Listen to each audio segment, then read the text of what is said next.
میاں محمد نواز شریف نے جیو نیوز سے خصوصی گفتگو میں کہا کہ مسلم لیگ نون کی حکومت بنی تو کراچی میں ظلم و زیادتی کے واقعات کو ختم کرنے کی کوشش کریں گے، اپنے اتحادیوں کے ظلم و زیادتی پر بھی پردہ نہیں ڈالیں گے۔ جہاں کسی کے ملیٹنٹ ونگز ہیں، ملیٹنٹ ونگز کو فل فور ختم کرنا ہوگا، اور جہاں کوئی زیادتی یا ظلم ہو رہا ہے اس کو ختم کرنا ہوگا۔ یہ نہیں کہ آپ میرے کولیشن پارٹنرز ہیں حکومت میں اور میں آپ کی ہر برائی کو کور کروں، میں آپ کی ہر زیادتی اور ظلم کو میں اس پہ پردہ ڈالوں، میں کوئی ایکشن نہ لوں۔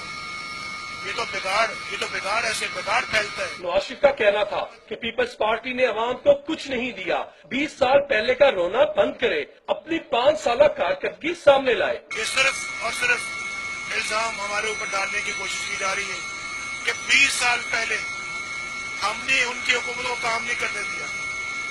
20 سال پہلے، بس 20 سال کا رونا بعد میں رونا، پہلے پچھلے 5 سال کا تو حساب دو۔ ان 5 سالوں میں آپ نے کیا کیا؟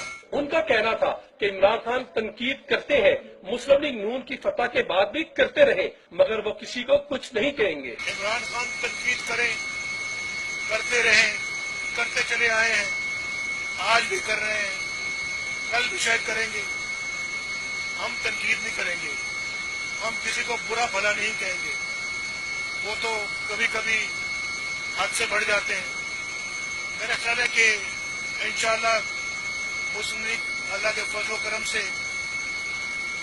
اللہ کامیاب کرے گا مسلم لیگ کو، اور یہ تنقید کرتے رہ جائے۔ نواز شریف کا کہنا تھا کہ انتخابات کے التوا کا کوئی آپشن نہیں، سیکورٹی مشکلات کے باوجود انتخابات ہونے چاہیے۔ کیمرامین وحید بٹ کے ساتھ محمد عاصم نصیر، جیو نیوز، لاہور۔